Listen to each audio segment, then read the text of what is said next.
internet has suggested that speaking out against Beyoncé will end your career right then and there. Funny, but is it really true? Here are some celebrities that haven't let that stop them from coming for the Queen Bee. Wendy Williams' talk show was known for being ruthless when it came to celebrities. Absolutely no one was safe from being shaded by the talk show host. Honestly, sometimes not even the audience. She was messy, but she was also real. All I can think of right now is the Wendy Williams Show Season 7, Episode 71, in which Williams is speaking to the audience and, in a false, demure manner, poses the question, "Guess who's jealous of Adele?" And then she exclaims, Beyonce! This clip is so funny and so viral online because literally, why wouldn't it be? Williams goes on to share in the episode that Beyonce was feeling overshadowed by Adele. The talk show host says that both women are great, and maybe Beyonce should have kept her feelings to herself since it's clear that someone went and leaked it to the press. This was right around when Adele had released 25, which is arguably her most influential album. It was released right at the end of 2015, so it had traction all throughout 2016. Beyonce dropped Lemonade in April in 2016. That was also a huge moment, but I think we all remember the chokehold Hello had and still has on the culture. You cannot shake that. It's everywhere. This is the first, and it wasn't the last time Williams called out Beyonce on the show, even though she's actually a big fan. But she calls out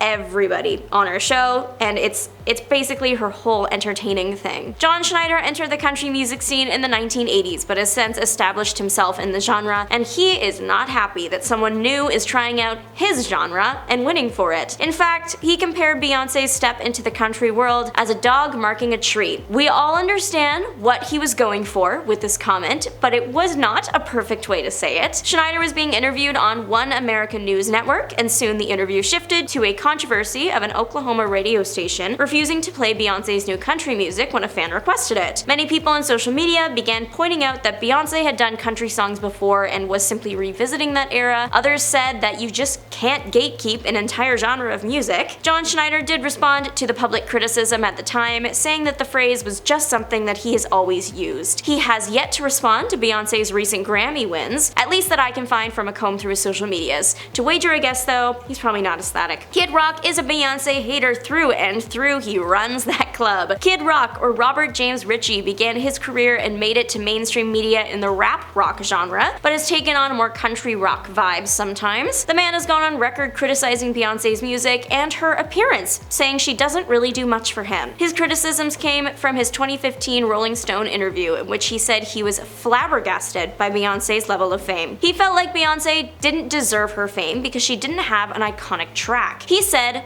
Beyonce, to me, doesn't have a Purple Rain, but she's the biggest thing on earth. How can you be that big without at least one Sweet Home Alabama or Old Time Rock and Roll? By this point, Beyonce had only penned songs like Single Ladies and Halo and Crazy in Love, and no one even remembers those songs, and they had no lasting impact on pop culture at all. Of course, the Bayhive was not happy and began to swarm the comment sections of Kid Rock's Instagram with bee emojis. Kid Rock did respond to that, and I will admit his response was funny. He posted a picture of a can of bug repellent. Do I agree with him? No. But was it funny?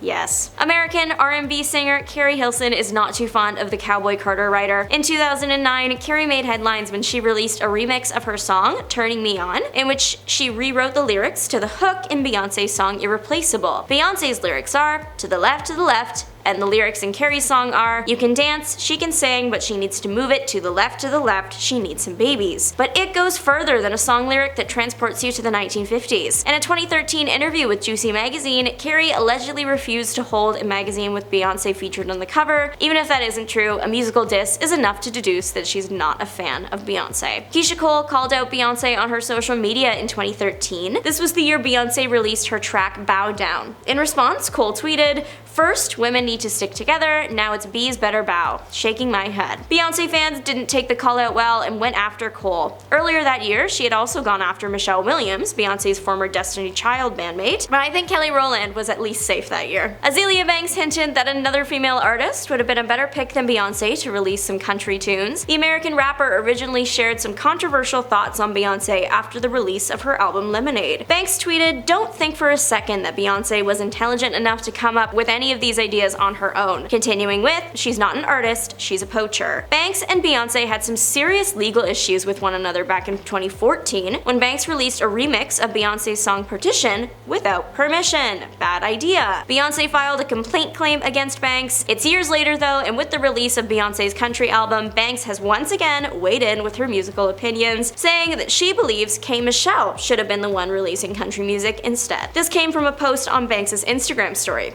Michele actually responded to the encouragement/criticism on her X account, writing that she loves Beyoncé and will be supporting her like she always does. In addition to all of this, Banks also used her social media to criticize the album cover for Cowboy Carter, so yeah, she's really not loving it. American rapper Khia is not fond of Beyoncé and has accused the Cowboy Carter singer of stealing music, copying music, and more using her social media. Khia voiced her dislike for Beyoncé's 2022 album Renaissance, calling it devil-worshipping music. The pair's feud has been going on for years though, with Khia notably referencing Beyoncé in a distasteful way in some of her tracks. She's even accused the Cowboy Carter writer of ripping off her song My Neck, My Back in a series of tweets. She was specifically talking about visuals from a music video that looked like hers. In the same series of tweets, she also said she was going to be Blue Ivy's godmother and that she would be named Khia. That didn't happen, obviously, but you probably knew that already. But more than just music stars have something to say about Beyoncé. One former New York mayor had a lot to say after Beyoncé's 2016 16-minute performance at the MTV Awards. Rudy Giuliani is not Beyoncé's biggest fan because he comes from a long line of police officers and ran the NYPD. So any comment on that is going to affect him more than the average person. Beyoncé's MTV performance did feature a commentary on the violence black people face in America,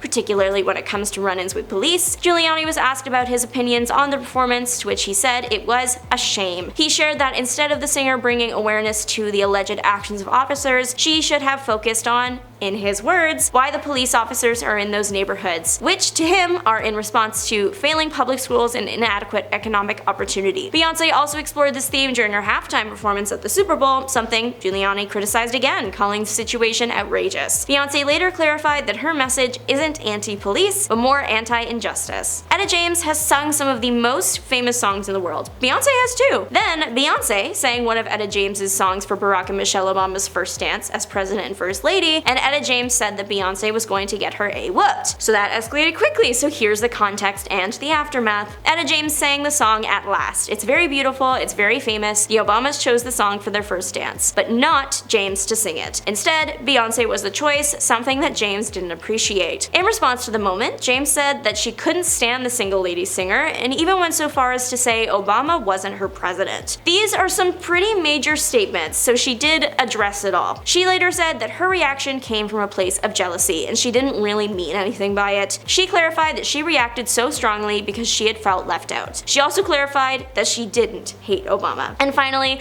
a little conspiracy theory just for fun. We all know Beyoncé and Jay-Z's Blue Ivy. She's making headlines right now for her involvement in the new Lion King movie.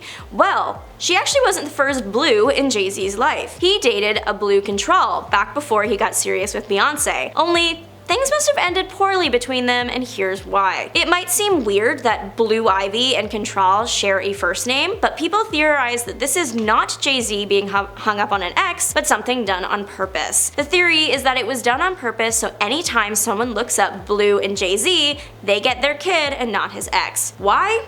Who knows? But what do you think? Let us know, and if you want more, check out the channel. Thanks for watching. Bye!